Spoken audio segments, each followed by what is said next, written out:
Las montañas y ríos son versos iniciales y las lagunas son espejos de un mundo mágico, donde la conexión es con aquellos que habitan en estos lugares, donde descansar y desconectarse es un arte. Este rincón que abraza las tradiciones y los escondites naturales de nuestra tierra es Azuay, donde la magia de la vida se revela en cada paso.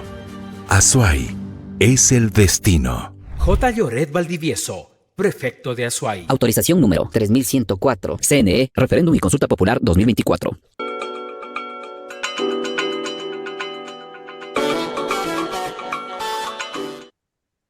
Muy buenos días, muchísimas gracias por conectarse a su programa de derechos urbanos aquí en Voces Azuayas. Hoy estamos vísperas de nuestra fundación de la ciudad de Cuenca y las fiestas se abren con mucho ánimo. Hay muchas visitantes en la ciudad. Se prevé un fin de semana de mucho turismo, lo cual es bueno para la ciudad, para la reactivación económica y por supuesto orgullosos de sentirnos cuencanas y cuencanos. La Fundación de Cuenca se da en el marco de los años 1557, el 12 de abril. Estamos conmemorando 467 años de esta fundación. Sin embargo, luego de la fundación de Cuenca, viene la independencia y con ella los grandes cambios y las grandes apariciones, digamos, de mujeres que se fueron dando durante la República y hasta fines y mediados del siglo XX, que hoy queremos recordar, que merece la pena que podamos rememorar sus trabajos, sus esfuerzos, su capacidad para romper el statu quo de una sociedad absolutamente patriarcal. Algo ha cambiado, por supuesto que ha cambiado, pero no nos detenemos. Las mujeres seguimos luchando por nuestros derechos en una sociedad difícil como la de Cuenca. Bella ciudad, bellos sus entornos, difícil su cultura, más que su cultura, su sociedad. Nos acompañan dos mujeres increíbles que se han destacado en la literatura, que se han destacado en la filosofía, que se han destacado en la sociología, en la historia. Tenemos a la doctora Silvia Vega Ugalde y a la doctora Ana Luz Borrero Vega, con quienes me honro en esta mañana de que me acompañen y de poder conversar con ellas, de aprender con ellas, de rememorar con ellas. Muchísimas gracias por darnos de su tiempo, Silvia y Ana Luz. Les dejo en unos momentos para su presentación. ¿Comienzo? Por favor. Pues buenos días, querida Margarita y querida Ana Luz. Para mí un gusto enorme que estemos las tres cuencanas, aunque en el caso mío, pues ya residente en Quito desde hace algunas décadas, pero siempre querendona de nuestra querida y bella ciudad y de nuestra gente. Y para hablar de este tema tan chévere, tan interesante, que creo que es muy oportuno, pues justamente cuando se habla de momentos importantes de la ciudad, el hablar justamente de su gente, en este caso de las mujeres, que no siempre están en los libros de historia con toda la importancia que tuvieron, ¿no? Entonces es excelente tu iniciativa, Margarita, y te agradezco mucho. Margarita y Silvia, muy buenos días, encantada de participar en tu programa y de estar las dos cuencanas entrevistadas por otra cuencana que está dedicada a este arte de comunicar, ¿no? A este arte de recordar y celebrar, por ejemplo, momentos como los que vamos a conmemorar, celebrar, recordar, que es el de la Fundación de Cuenca y luego, pues, estos procesos sociales tan importantes donde participa también la mujer. Y vamos a hablar de ella o de ellas. Así es. Nuestro programa tendrá dos espacios importantes. Conversaremos un poco sobre la Fundación de Cuenca. Me gustaría conversar sobre las guarichas, aquellas mujeres que no están en la historia, no se les reconoce en la historia, las que llevaban el agua, las que cuidaban a los enfermos, las que traían y llevaban eh, eh, las cartas, ¿no es cierto? Pero también sobre Ana Luz, que tanto conoce sobre nuestra fundación, de lo que somos, de dónde venimos, nos contará cómo fue ese proceso de la Fundación de Cuenca. Muy arraigada, muy alineada con lo que eh, es esta parte, pues, de lo que variando Ana Luz. Y luego conversaremos sobre aquellas mujeres que tampoco se les visibiliza mucho en la historia de la ciudadanía, ¿no es cierto? Tenemos a Mercedes Andrade, que definitivamente Mercedes Andrade fue la primera polemista, ¿no es cierto? Una libre pensadora, a Dolores Vintimilla, que a no ser cuencana, pero su padre fue cuencano y ella se desarrolló justamente en Cuenca. Es ahí donde el padre Solano acaba prácticamente con su vida. Nos gustaría hablar algo sobre Dolores J. Torres, ¿no es cierto? Un poquito sobre lo que es Mary Coriré o lo que fue Mary Coriré y todo sus poemas, ¿no? Su poesía, Bésame en los labios, que rompió todos los esquemas de la época y que nos hizo pensar y nos hace todavía pensar acerca de cómo escribir sobre el amor y sobre la pasión. Entonces, empecemos con Ana Luz. Ana Luz, tú has estudiado muchísimo, muchísimo todo lo que fue la independencia de nuestra ciudad. Si bien es cierto que la fundación fue en 1557, la independencia viene casi 300 años después, en 1820, con un gran histórico, ¿no es cierto?, en donde también las mujeres tuvieron un accionar, pero donde la ciudadanía se volcó a apoyar esta gesta heroica. Bueno, Margarita, gracias. Yo no sé si quieres que te hable de la fundación o de las mujeres en independencia. Entonces, cualquiera de los dos. En el caso de la Fundación de Cuenca, que es importantísimo recordar, porque falta un día para eso, para rememorar esa fundación, esa historia de la que venimos luego, la construcción de esa historia. Eh, Antes de nada, pues quería decir que se ha estudiado nada o casi nada sobre la mujer y su papel en la Fundación de Cuenca.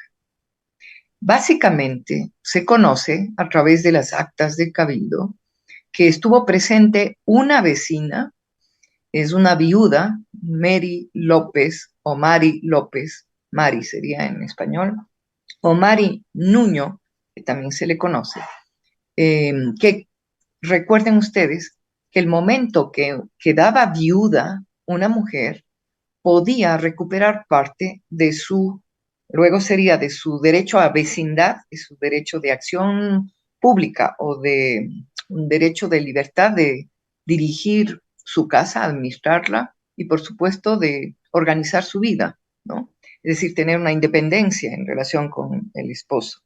Y por lo tanto, si a ella se le reconoce como vecina, también se le da lo mismo que se les debía entregar a los vecinos varones. Es decir, se escogen a 25 personas, una de ellas es ella, y a los varones jefes de hogar se les entrega 300 pesos, también tierras solares en la ciudad y tierras para que siembren, para que produzcan y para que tengan huertos, sembríos, ganado, ganado menor, ganado mayor. Se les entrega también ganado mayor y ganado menor y caballerías, etcétera, mulares, para que puedan subsistir y crecer y emprender, como se dice hoy, en la ciudad de Cuenca. Entonces estamos viendo una mujer que está luchando por eso y que lo está consiguiendo. No sabemos mucho más de ella, pero así como ella, debieron haber estado otras mujeres que eran las esposas, no todos los que llegaron a Cuenca como vecinos estaban casados, pero podríamos pensar en esposas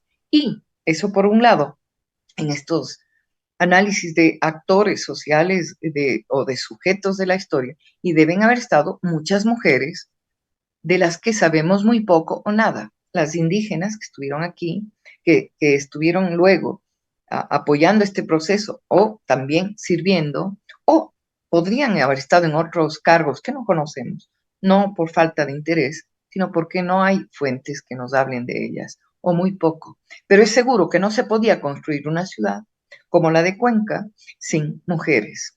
Entonces, si nos vamos a detalles de esa historia, que no es la historia, la principal corriente de la historia política, por ejemplo, o la historia económica y social, vamos a encontrar que en ciertos detalles podemos enterarnos que vinieron mujeres probablemente del área guatemalteca, del área maya, del área centroamericana, y que con ellas venía también un conocimiento culinario, con ellas venía el conocimiento de cómo hacer un tamal.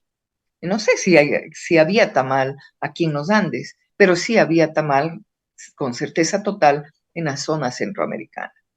Y por supuesto, también para elaborar humintas, o también para elaborar con esa forma o ese formato, ese chocolate amargo que luego con la leche de las vacas que venían de España, podíamos llegar a la bebida esta fabulosa que fue tan considerada y tan aplaudida en Europa en esos siglos posteriores, el chocolate caliente batido con leche. Las manos de las mujeres estaban allí, las recetas, el conocimiento. Eso bien a principios, pero luego quiero rescatar esas mujeres que, por ejemplo, tuvieron la presencia en Cuenca como para decidirse a fundar un convento de las concepcionistas. O la mujer, la señora Leonor Ordóñez, que va a querer entregar a sus hijas a ese convento, pero también donar solares, casas, bienes, para que vengan las concepcionistas a Cuenca. Estamos hablando de muy tempranamente, estamos hablando de ese proyecto a inicios casi de la fundación de Cuenca. Querían que sus hijas se educaran, que sus hijas tengan acceso a la música, al latín, al conocimiento de las artes de la época y de la escritura. Y también quisiera hablar de otro personaje, ya no del siglo XVI, porque estas personas de las que hablo, de las monjas concepcionistas o del claustro, que hasta hoy está vivo, que tiene memoria, que tiene ahora un museo que se abre al público y que tiene toda una historia, con una iglesia fabulosa, ¿no? Sobre todo construida en el siglo, entre el XVII y el XVIII. Pero hay que recordar también una mujer que, si bien no nace en Cuenca, tal como decías, Margarita, Dolores Veintimilla de Galindo, no, y así se la conoce, ¿no? No es que yo estoy poniendo el de Galindo. Ella viene obviamente a Cuenca, aquí produce, y estoy yendo a hablar de otra mujer que aquí en Cuenca, casada con el corregidor de la época, hija de otro corregidor, viene desde Madrid, y estoy hablando de Ana Zurita Ochoa, que escribe, que es una mujer extraordinaria, y que María Teresa Arteaga recoge las cartas, escribe un libro sobre ella, hace su tesis, y por supuesto es un aporte enorme porque nos muestra una mujer que leía a Calderón de la Barca, que repetía sus poemas, ¿no es cierto?, que conocía de lo mejor de la literatura de la época, no solo la alta y elevada literatura, como un Calderón de la Barca o como un Cervantes, sino también versos populares, porque ella escribe de amor y escribe cartas de amor a su segundo esposo, cuando ella queda viuda de don Toribio de Veintimilla. Y es la madre de los troncos de los Veintimilla de Cuenca, ¿no? Entonces, Ana Zurita nos trae esa riqueza enorme de la mujer que además, cuando queda viuda y con hijos, decide continuar con una empresa que le permita sobrevivir, ¿no? Entonces, ella es una comerciante y está trayendo y llevando productos de Quito a Cuenca, por ejemplo, y está manteniendo a sus hijos. Y por supuesto, sus hijas también van al convento de las Conceptas. Es increíble. Y las otras mujeres que estuvieron dentro de otros conventos, porque esa era una forma, ¿no? Es una forma de salir adelante. las mujeres que quieren ser independientes, que no quieren estar sujetas a un esposo, a veces iban al convento y otras veces, y ahí que nos estabas hablando de más o menos 4 personajes, yo quisiera volver a hablar de esos 4 personajes, de estas 4 mujeres, pero que les toca a, de las 4 de ellas, a 2 casarse, no sé si voluntariamente, y las otras 2 decidir no casarse, porque es la forma de poder estar libres y producir Poder lo que decidir. produjeron. La una, servicio a la comunidad, un servicio a la educación, un servicio a la educación laica para niñas, y la otra, este enorme aporte a la cultura, a la vida y a las mujeres de esa época, el de poder escribir una poesía erótica que era impensada en esa época y formar parte de las ligas internacionales de poetas y poetisas.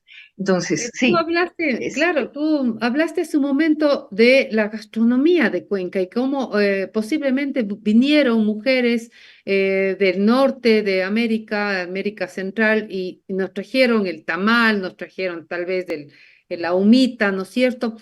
Y eso me recuerda a las michis quindes. Silvia, tú recordarás seguramente cuando eras niña la comprada del pan, ¿no es cierto?, en Todos Santos.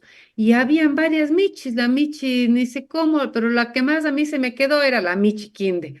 Entonces, no sé si algo recuerdas de esa época en donde las michis, hablando de gastronomía, hoy siguen en la ciudad, el barrio de Todos Santos, es un barrio que está en la ruta turística para quienes somos y no somos de la ciudad y que es un nombre que se ha pegado en la historia de la cuencaneidad.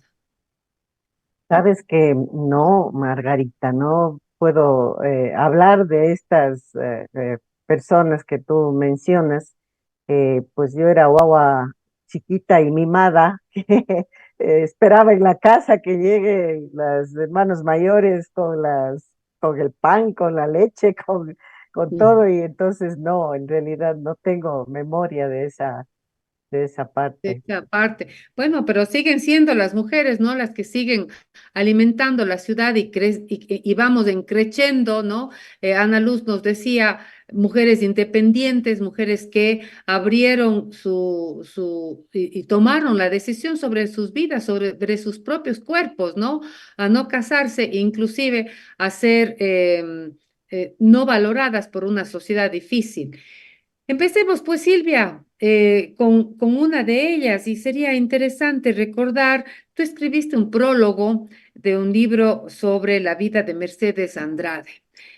Me impresionó la verdad sobre este tema y no conocía a profundidad y aproveché pues con este prólogo para darle una lectura al libro. ¿Y qué nos puedes contar sobre Mercedes Andrade? En- O, como se le decía, Madame Rivette, una vez que regresa casada, ya no era desconocida por una sociedad difícil, sino era Madame, ¿no? Y Rivette, además.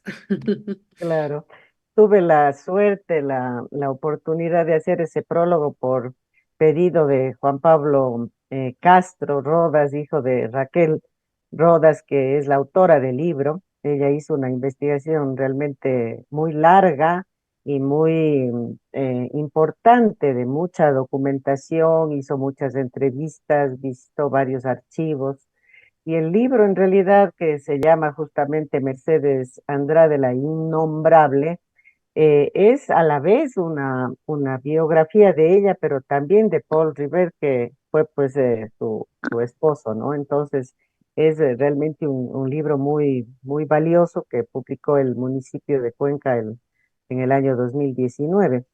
Eh, Mercedes, creo yo que su boda con el señor Ordóñez, de las familias importantes de Cuenca, Ordóñez Lazo, fue una boda arreglada, ella muy jovencita, arreglada por sus padres que estaban al parecer un poco en ruina económica, y entonces buscaron 14 años tenía, sí, sí, 14 sí, sí. años.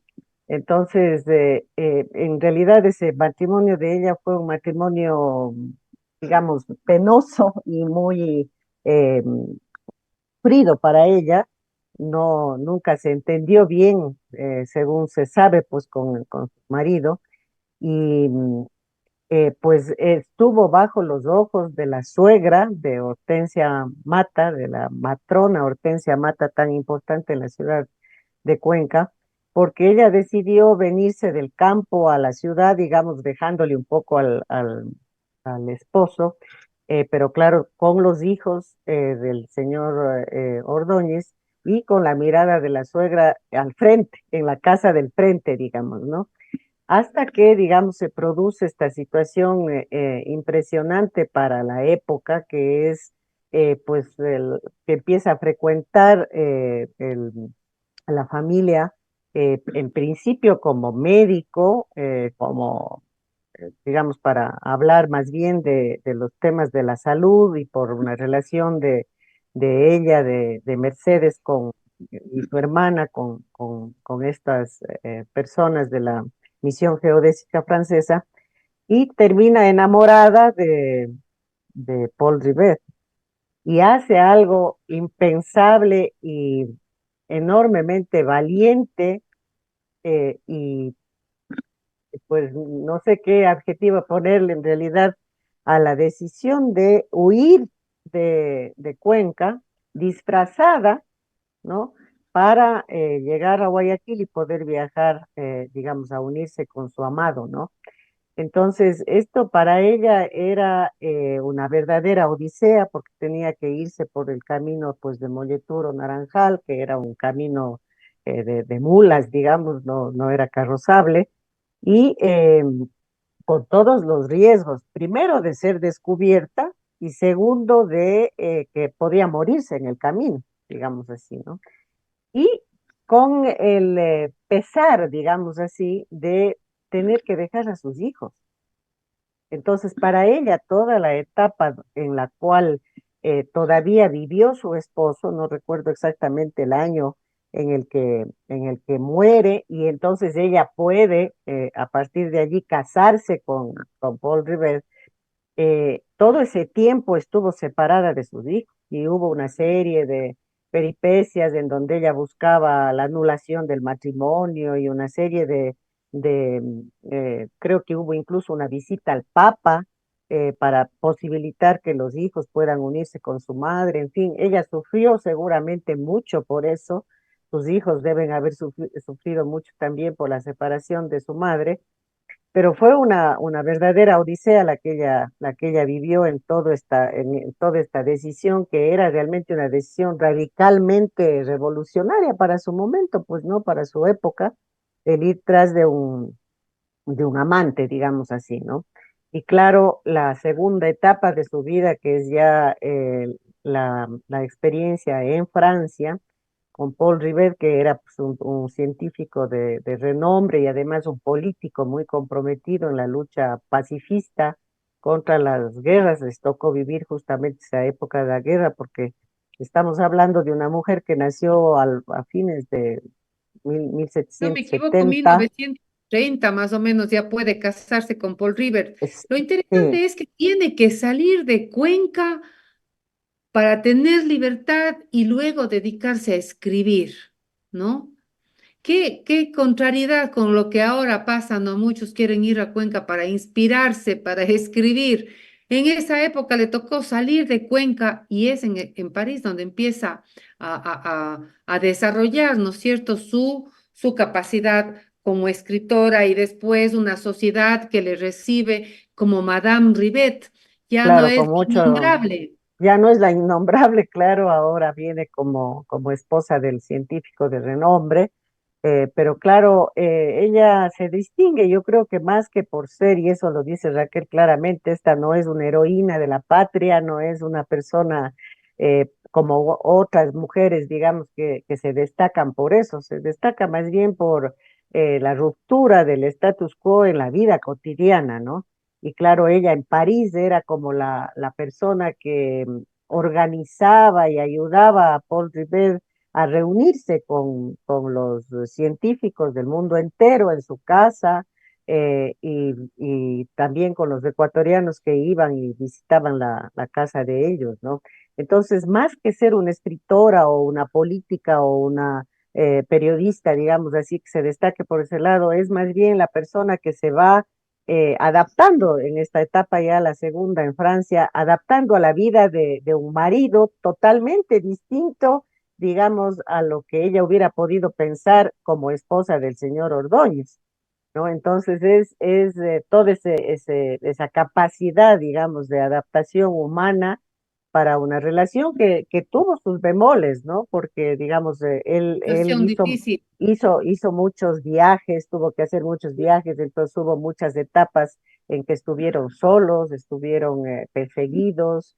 Ella vino a Cuenca cuando Paul Rivet todavía estaba vivo, digamos, y con largos periodos que solo se carteaban, digamos, con la sospecha de que estaba él con otra mujer en Francia. Es decir, tuvo sus bemoles esa relación, pero finalmente, digamos, ella luchó por ella, ¿no? Por esa relación. Y luego, obviamente, ya cuando pudo casarse, en fin, pues la situación se normalizó, digamos así, entre comillas, ¿no? Posible en una época, ¿no? Hoy día podemos convivir y la sociedad ya no nos mira, ya no nos rechaza, ¿no? Es menos el impacto que en esa época, a pesar de que seguimos viviendo una sociedad patriarcal, sobre todo machista, ¿no? De ese concepto que debemos entenderlo bien. Ana Luz, tú muy bien dividiste o fraccionaste a estas cuatro mujeres en dos que decidieron dedicarse a lo suyo, ¿no es cierto? Una de ellas, Mary Corridey, y la otra, Dolores J. Torres. Hablemos de esas mujeres que decidieron no casarse y que decidieron entregar su vida. En el caso de Dolores J. Torres, la primera directora del Colegio Manuela Garecoa de Calderón, ¿no es cierto? Directora de la Escuela 3 de Noviembre. Una búsqueda incesante de mejorar la calidad de vida de las niñas en una exclusión social total de la época. Gracias por la pregunta y te voy a contestar, pero antes quisiera añadir algo de Mercedes. De todas las que vamos a hablar, es a la única a la que conocí, ¿no? Cuando yo era Mm. pequeñita, ¿no? De unos 5 años. Y luego, pues ya hasta su muerte, ¿no? A la que visitaba a mi familia y que la visitábamos. Resulta que ella es pariente mía, es tía bisabuela. Oh. Entonces, es como un encanto, ¿no? Poder haber compartido con ella o saber que algunos familiares míos la pudieron visitar en París, que fue una anfitriona maravillosa, y es esa parte humana que a veces olvidamos, ¿no? Y hay otra cosa que quisiera contar de ella.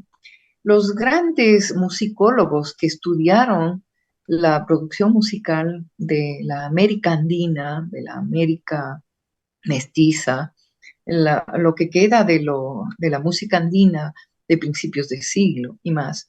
Uno de ellos es Hasurek, y él la visitó en París para analizar parte de la música porque ella también tenía conocimiento musical y ella cantaba hermosísimamente. Entonces, recogen, por ejemplo, de ella, cuando ella les cantaba en París, a los músicos que están grabando, no sé en qué formato la grabaron, pero ella cantaba en quichua la canción que conocemos tal vez todas nosotras y muchos del público. Aiñuca y en la plaza la chicha vendiendo, longoca queriendo conmigo casar, ¿no? Está entre español y quichua y que es una riqueza que va perdiéndose, ¿no? Y ella le dice, la niña, la chica, la vendedora del mercado, que cuando ella estaba en la plaza, había un joven que la estaba enamorando y ella le dice, no, no quiero casarme contigo porque cuando te cases me vas a pegar. Y él le dice, no, yo te daré besos, yo te daré un collar un mullo de corales, yo te regalaré, etcétera, ¿no? Y que esa simple recordación nos habla de esa niña, mujer, que tuvo que huir, y nos habla de la riqueza que ella tiene en su corazón de guardar la época de su infancia, de su niñez, de su Cuenca amada, ¿no? A la que volvió y donde murió. También hay que recordar su papel en la Primera y Segunda Guerra Mundial, la Primera Guerra Mundial como enfermera.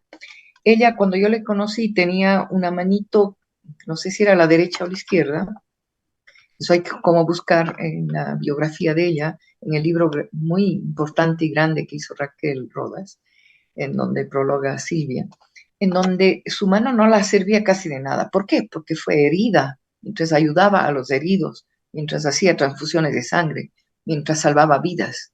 Ellos dos pacifistas. Yo creo que hay que verla también como una persona muy activa y, y pues parte de ese gran logro del Museo del Hombre en París, donde tenían pues un busto de ella para recordarla, ¿no? No sé cómo estará ahora eso, pero hay que recordar esta parte humana y fue muy mal entendida.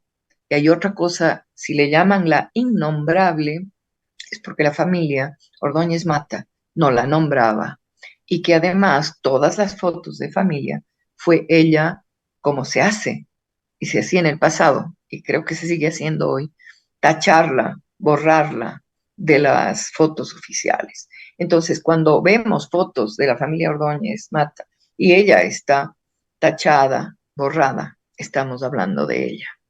Entonces, también he visto fotos familiares muy bellas, ¿no? Donde están juntos, donde están Paul Rivet, el gran científico, y ella, están ya envejeciendo y siguen juntos. Y también para decirles que en el colegio siempre había alguien que se burlaba, algún profesor que se burlaba de Mercedes Andrade. Yo estaba niña o muy joven o una adolescente y la defendía completamente. Y creo que ese es un tema que los hombres no pueden decir en Cuenca o en general ninguna mujer de burlarse de alguien o de perseguirla por esa historia de una mujer casada que tuvo que huir de un maltrato brutal, ¿no? Y de una sociedad implacable. Entonces Cuenca fue implacable con ella y más bien hay que reivindicar personas tan valientes y tan sufridas como Mercedes Andrade. Pero bueno, ahora sí voy a las dos de las No, que quería muchas que te gracias, hable. ¿no? Me ha puesto la piel de gallina, como decimos, porque conocer a alguien que en realidad le conoció a ella emociona mucho. Y escucharte con esa defensa con fuerte convicción, digamos, de lo que tú crees, de lo que tú viste, de lo que tú sientes, es tan importante para quienes hoy nos están escuchando, nos están viendo, también poder compartir este sentimiento, esta historia que no deja de suceder en Cuenca, Ana Luz y Silvia. Es una historia que sigue sucediendo, el maltrato sigue sucediendo. Una hermana de mi mamá, su primera hermana, también la casaron a los 14 años. No sé cómo fue, pero la casaron a los 14 años. Entonces, hay mucho que contar y hoy sigue sucediendo esto en todos los niveles sociales, en todos los niveles culturales y el maltrato se sigue dando y los femicidios son mayores aún.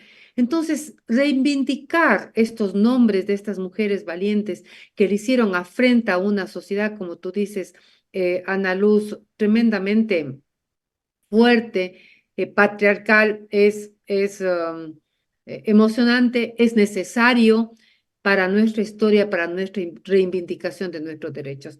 Ahora sí, sigamos. Hablo de la primera en cuanto a antigüedad, ¿no? De edad, a Dolores J. Torres, y quisiera leerles muy cortito, citada por Lloret, Antonio Lloret Bastida.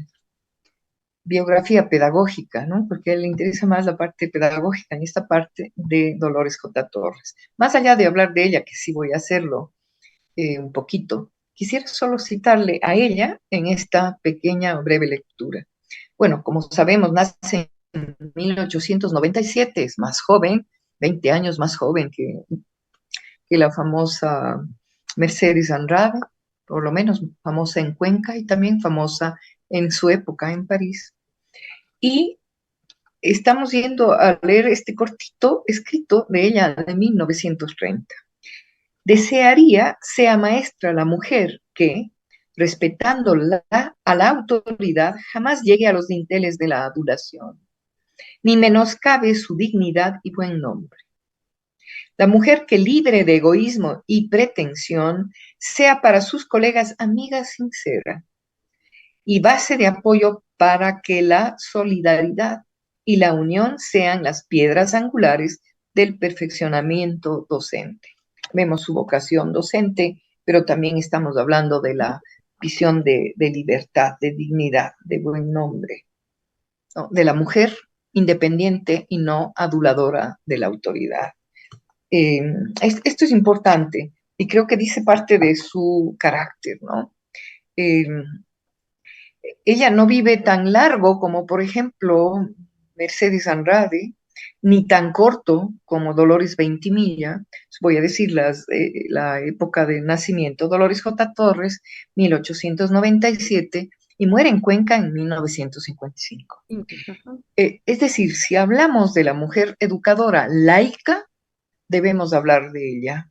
Si hablamos de la mujer valiente que decidió tomar este camino de la docencia y en una época en donde está predominando esta nueva forma de pedagogía del laicismo, en donde se forman a mujeres para docentes, para profesoras primero de primaria y luego se verá que ella va a desarrollar su búsqueda hacia la educación secundaria de la mujer.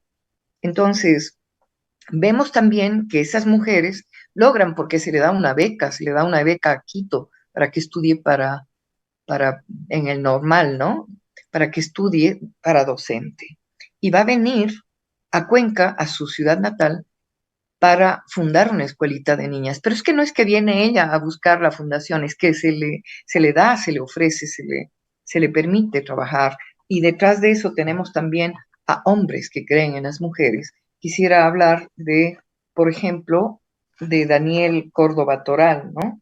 Y de la búsqueda de la formación y la fundación de la Escuela 3 de Noviembre, Escuela de Mujeres 3 de Noviembre, cuyo fundador fue justamente él.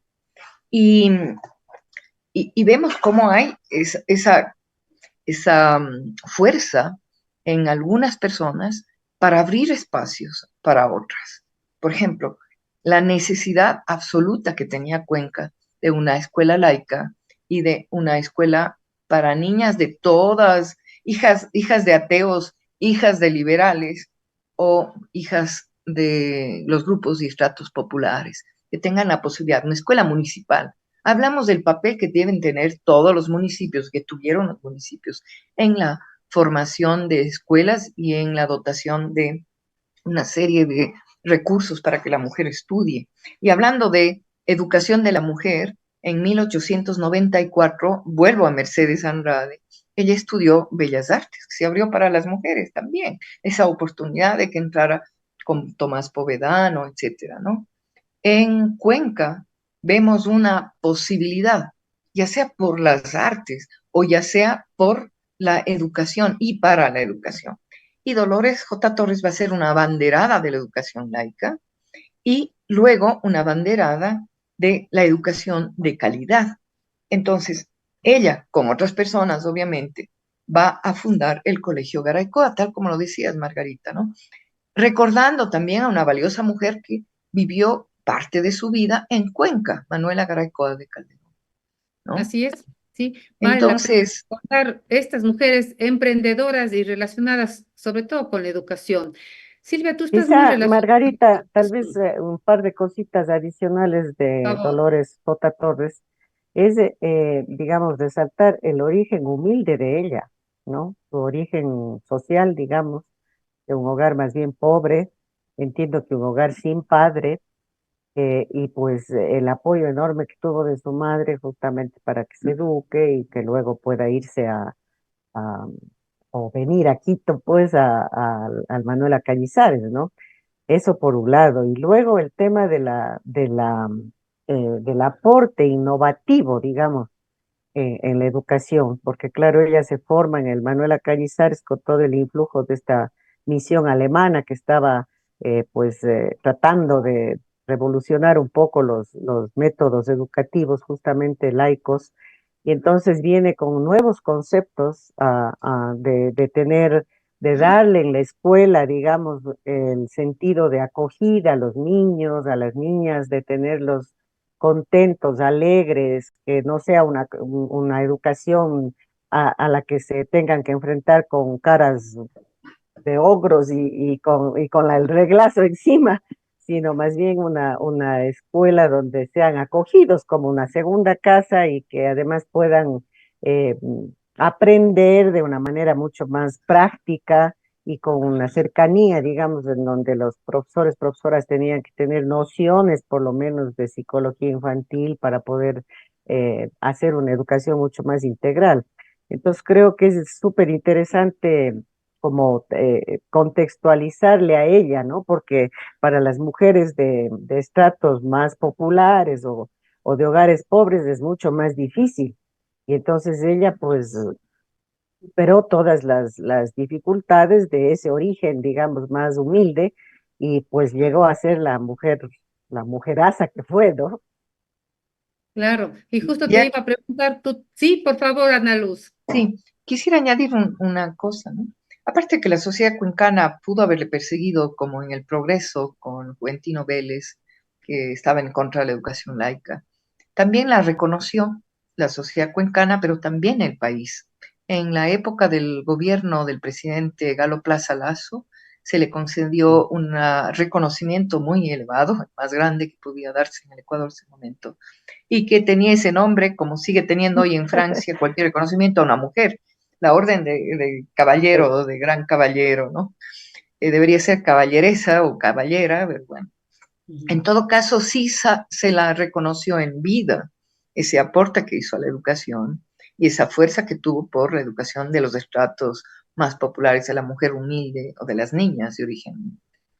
Y esa fórmula que ella entrega a la educación, que es este segundo hogar, también se reconoce que ella dio unos aportes muy grandes a la educación física, ¿no es cierto? La Educación, gimnasia. la gimnasia y otras actividades que eran normales en la educación religiosa, ¿no? Que era la de tareas, la de coser, bordar, etcétera, o escribir poemas.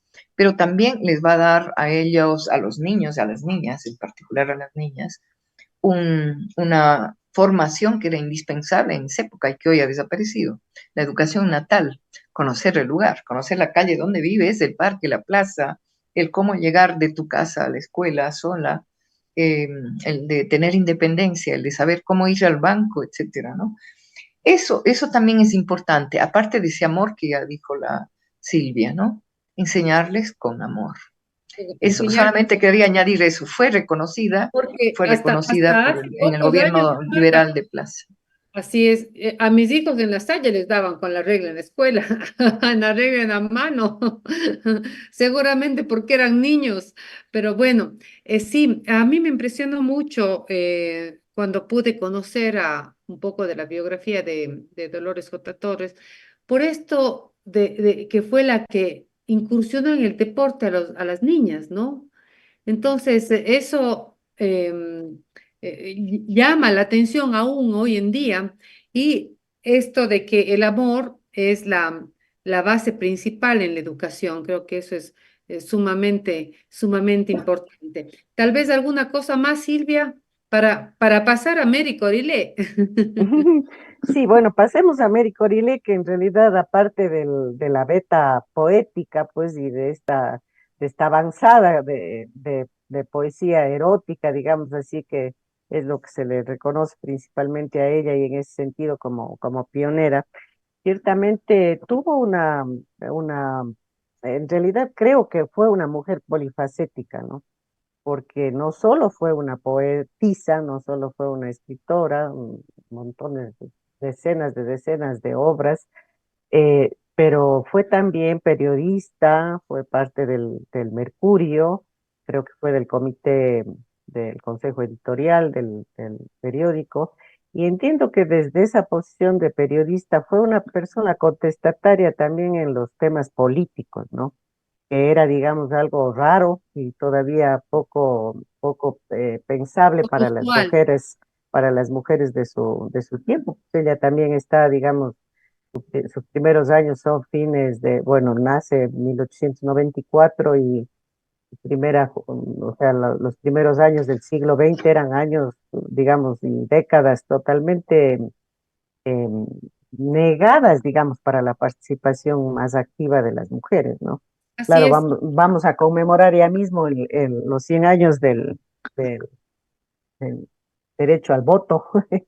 de, pero pues, digamos, mujeres que se enfrenten con políticos, ella creo que lo hizo contra Velasco Ibarra, pues eso Y no una mujer era. muy inteligente, ¿no? Yo voy a permitirme cortar un momentito que tenemos que ir a un espacio publicitario.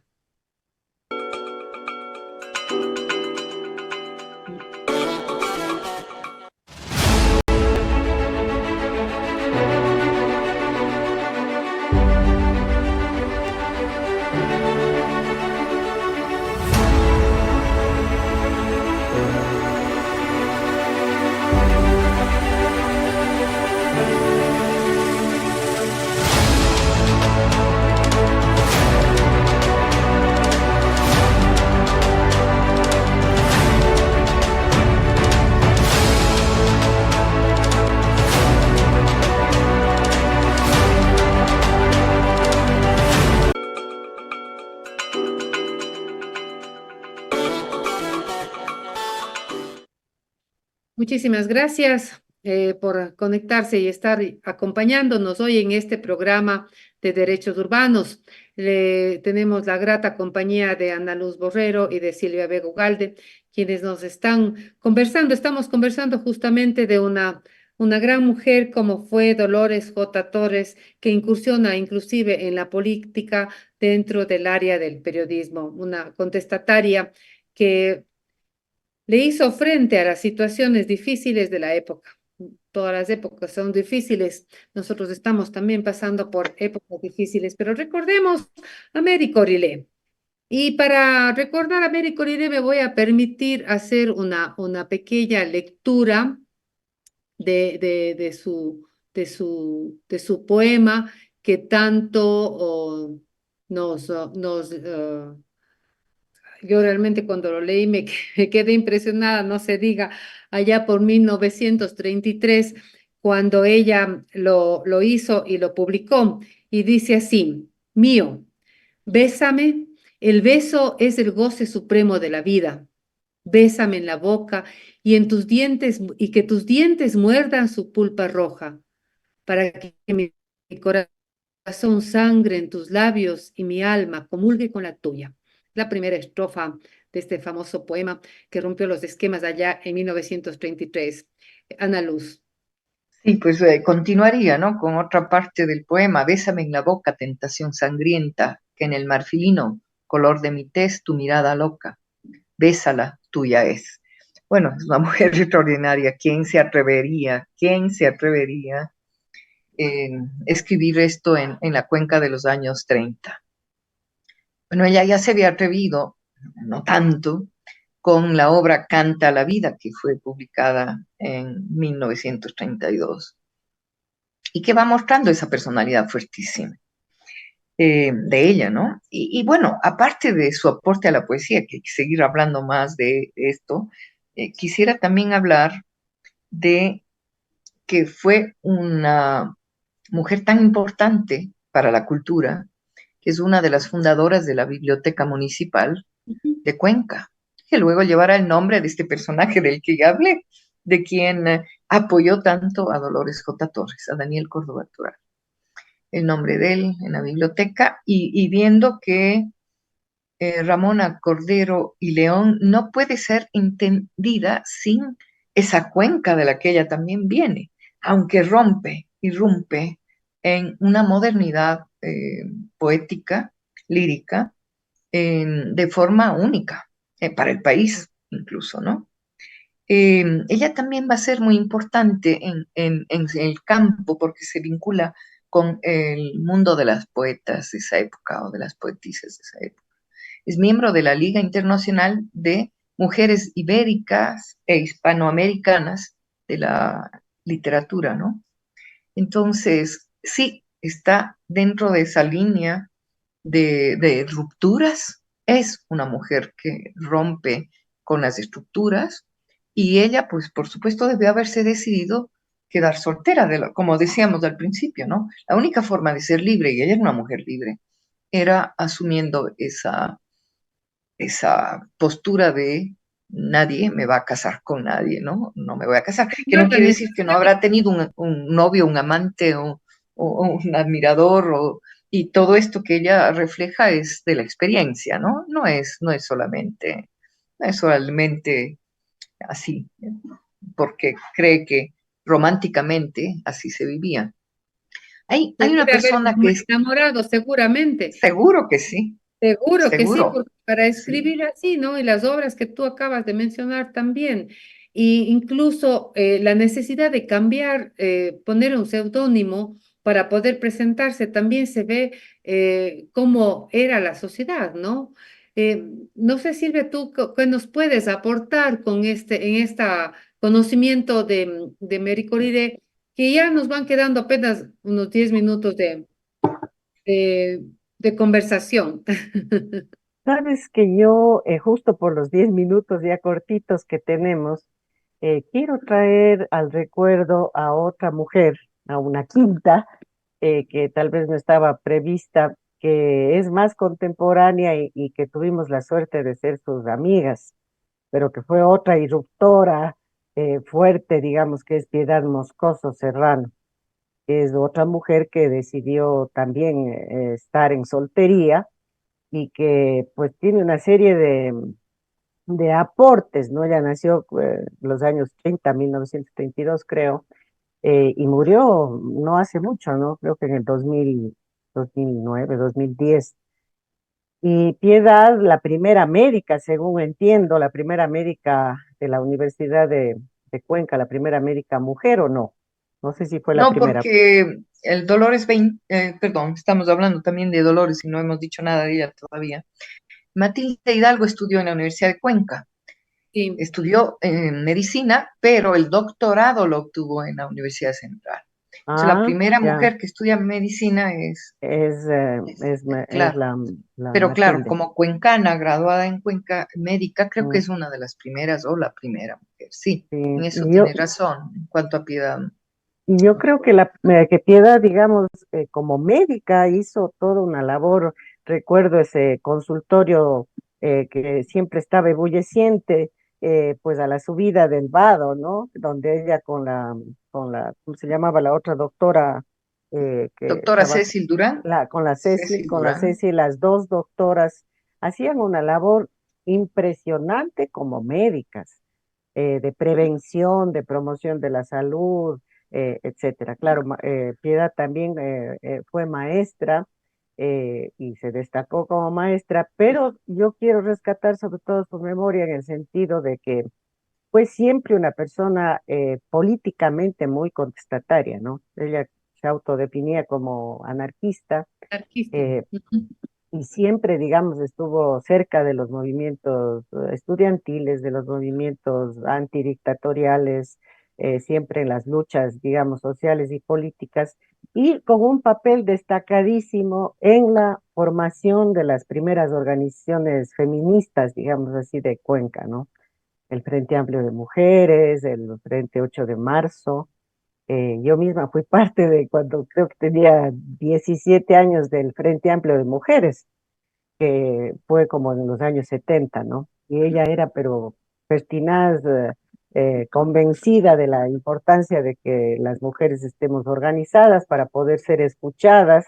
Hacíamos un periódico, todavía lo tengo por ahí, pues un periódico en mimeógrafo, ¿no? O sea, de la manera más artesanal del mundo, pero ella, claro, después, incluso cuando yo ya no estaba, ya no vivía en Cuenca, ella continuó trabajando con las nuevas organizaciones de mujeres, con la Red de Mujeres de la SOAI, con el Cabildo de Mujeres, en fin, pero fue la fundadora, digamos, junto con otras, con algunas otras mujeres, de este germen, digamos, organizativo, ¿no? Cuando todavía esta ola feminista estaba apenas comenzando. Yo recuerdo que vine a Quito a estudiar en el año 81 y ya traía la experiencia del Frente Amplio de Mujeres, y acá en Quito habían muy pocos grupos, el Eva de la Manzana, luego formamos Acción por el Movimiento de Mujeres, en fin, pero eran apenas, digamos, embriones de organización de mujeres. Entonces, Piedad, aparte de ser una excelente médica comprometida, una excelente maestra, también creo que daba biología e intentaba, pues, hacer que les guste esa materia a los jóvenes, pues fue una feminista convencida y sobre todo comprometida con la organización. Entonces creo claro También que sí. irrumpió también los esquemas de la sociedad, ¿no? Esto de formar grupo de mujeres, de enseñar, ¿no es cierto? Esto de la lucha de los derechos de las mujeres, que antes no se conocía, inclusive hace pocos años, desde el espacio de Visiguarmi, decíamos, las mujeres tenemos derecho a la recreación, era algo que no se concebía, ¿no? Ujú, Hace pocos años, es decir, hemos ido avanzando a pasos gigantescos, pero ha habido necesidad de que ciertas mujeres irrumpan una sociedad patriarcal, machista y que muevan no solamente los sentimientos, sino el pensamiento de la sociedad. Vamos a ir terminando, Ana Luz, con Dolores Vintimilla. Vamos a volver con Dolores Vintimilla porque no me gustaría dejar este nombre en la palestra. Creo que sí, efectivamente, como decía al comienzo del programa, fue una gran polemista. Para mí, la primera polemista, una libre pensadora, una mujer que estando sola se abrió los espacios de la cultura, de la poesía y que terminó su vida suicidándose, algo que no era muy común, que más bien refería a quienes no eran católicos. Y ella se declara pues no católica y decide quitarse la vida. De ahí que siempre digo, la avenida Solano no debería llamarse Avenida Solano. Ana Luz. Querida Margarita, tendríamos que hablar larguísimo para ver si estamos de acuerdo en defenestrar a un personaje para, no sé, hacer que otro sobresalga. Creo que la historia puede ser más sabia y no quedarse en eso. Pero sí quisiera hablar un poquito más de Dolores Veintimilla de Galindo. Nacida en 1829, es decir, todavía éramos parte de la Gran Colombia, Quito, ella nace en Quito, y su madre es lojana, su padre es de origen cuencano, pero creo que había nacido en otra ciudad, no en Cuenca, y que muere tempranamente en 1857, en una época en la que no podemos pensar que toda la sociedad iba a acompañarla en sus propuestas o en su visión del mundo. Si nos vamos al análisis de su obra, podríamos destacar la gran escritora de la lírica romántica, tal vez la primera, no la primera mujer, pero sí la primera de esa envergadura, de esa fuerza y de esa valentía para hacerlo, ¿no? Porque parece que había otras mujeres que ya estaban escribiendo algo, ¿no? No esas publicaciones tan fuertes como la de Dolores Veintimilla, pero que escribían algo de lírica romántica. Entonces, vemos que ella va construyendo un sujeto femenino, un sujeto que puede hablar, ¿no? Es la erección de un sujeto que se expresa, que puede hablar de ella, y eso es importantísimo, de ella y de sus sentimientos. Pero también la vemos no solo escribiendo sobre temas líricos, no solamente hablando del amor imposible, no solamente de ese descuido eterno de ese esposo ausente, ¿no? Casada con un médico de origen colombiano, Galindo, que es en realidad el causante de la muerte, ¿no? Abandono, ausencia, ¿no? Y más que el propio Solano. Ahora no quiere decir que no hubo una horrible persecución de Solano a la, no sé, poeta, mujer sola, ¿no es cierto?, que estaba viviendo en Cuenca. Lo que deberíamos tratar de investigar un poco más en Cuenca, o a quienes les interesa el tema de las mujeres escritoras, me gustaría encontrar que también buscaran en otra forma de ver la sociedad de Cuenca que la dio cobijo, el poco cobijo que tuvo, pero que sí tuvo. Y vemos algunos intelectuales con cuencanos rodeándola, ¿no? Pero eso no se dice. Solo se ve la parte de ese hombre atacándola, como es Solano, ¿no? Con libelos y con la crítica espantosa que vivió ella, pero no se dice a los otros que asistían a sus tertulias, y tampoco hablamos de la importancia de la tertulia, en donde estaban hombres y mujeres intercambiando ideas. Y ese es el caso de aquellos jóvenes intelectuales en la época, que nacieron algunos un poquito antes que ella o en su época, o más o menos coetáneos con Dolores Veintimilla y que estuvieron allí con ella. No fue suficiente, porque tampoco en esa época podían ellos hacer más, ¿no? El que sí pudo hacer porque tenía un periódico, porque tenía una voz, porque tenía una fuerza moral, y no sé si ellos le hubieran defendido un poco más, ¿no? Imaginemos el mismo Mariano Cueva que le toca hacer un levantamiento de ese cadáver y que era su amigo, ¿no? Y no voy a nombrar a los otros, pero me encantaría porque no nos queda el tiempo. Benigno Malo, Eh, por ejemplo. Benigno Malo, Antonio Borrero, Cortázar, Ramón Borrero, etcétera, entre otros, pero estamos hablando de gente que también construye esa visión de Cuenca y una Cuenca más moderna, ¿no? Para la época, de la que podemos pensar en la obra de Solano. Y Y otra recuerden cosa, que ella es criticada sobre todo porque está en contra de la pena de muerte. Es una voz importantísima. O sea, más allá de la lírica que tiene valor, y amarle pude, ¿no es cierto? cuando Ese poema, además que claro, inaugura el romanticismo, ¿no? Con esta obra. Pero lo que tú acabas de decir en contra, eh, a propósito del fusilamiento de un indígena, ¿no es cierto? sí. Publica un libro, Tiburcio Lucero, esto, ajá. digamos, ¿no es cierto? Y va en contra de la pena de muerte, que también es algo que vale la pena destacar. No sé, Silvia, si tú Sí, nos es puedes. una valentía enorme de una mujer decirlo público, Claro, yo hacerlo creo público. que fue gran parte de la oposición y creo que en esa última etapa de su vida también del retiro paulatino de sus amigos iniciales de las tertulias, creo que fue el tema político, este tema del Tiburcio Lucero, ¿no? Y de su renuncia a través de esta obra que ella escribe, la necrología, ¿no?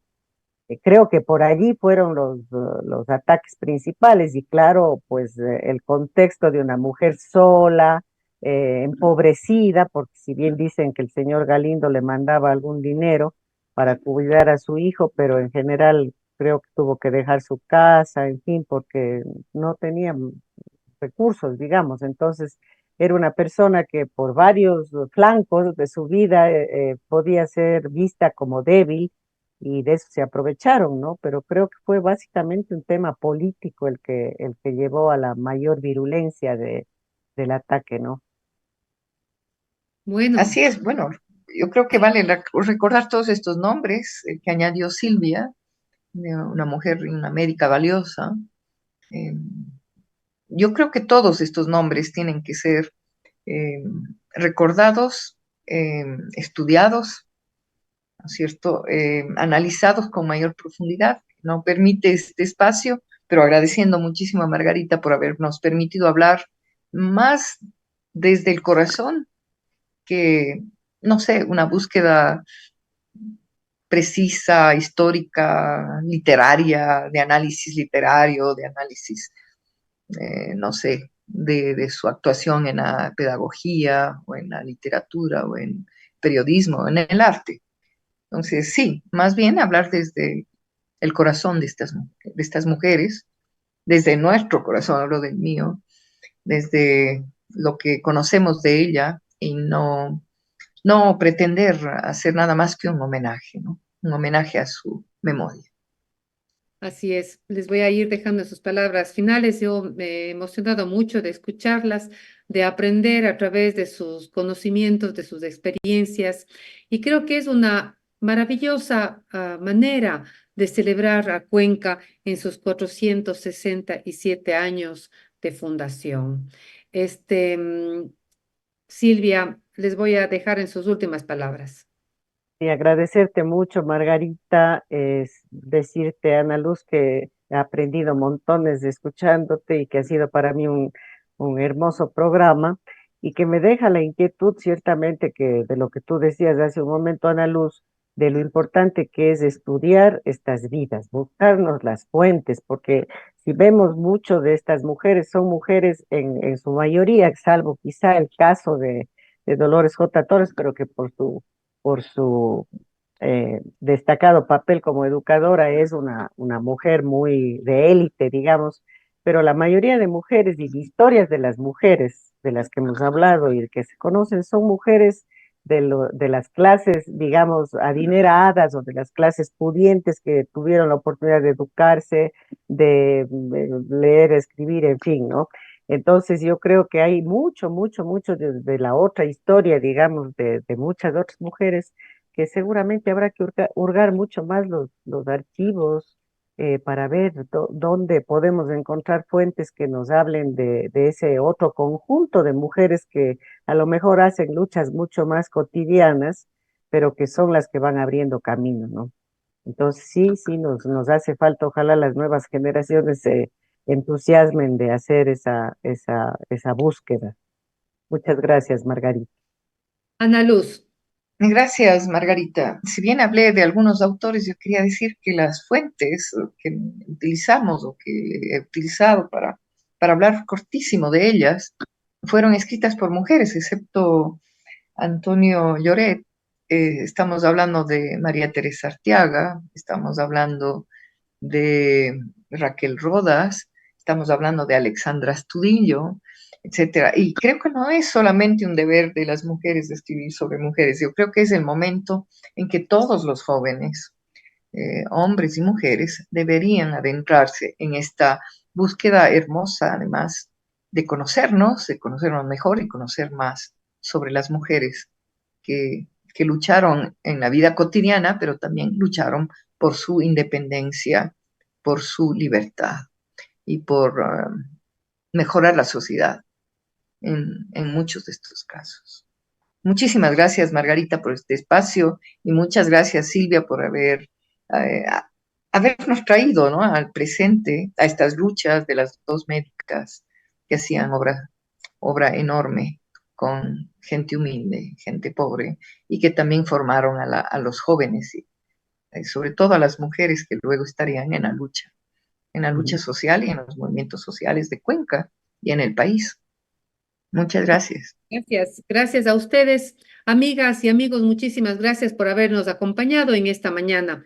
Quiero agradecer de manera especial a Hernán, que es nuestro soporte técnico en Estrategia 7, que hoy nos ha dado el soporte técnico y que nos acompaña todos los jueves. A ustedes por acompañarnos hoy en esta mañana. Espero que podamos celebrar a Cuenca con dignidad, a Cuenca con amor, a Cuenca empoderándonos de los espacios públicos, no ensuciándolos, a Cuenca luchándola siempre por un sentido de la ética pública, del respeto, de la equidad. Así es que vamos a celebrar Cuenca con todo nuestro amor, con todos nuestros principios, y que viva Cuenca. Nos vemos el próximo jueves. Que disfruten el fin de semana. Yo siempre les invito a que visiten nuestra página web www.vocesazuayas.com. En Voces Rizomáticas encontrarán excelentes artículos para el fin de semana. Muchas gracias. ¡Que viva Cuenca! Que viva. Que viva. Chao, chao.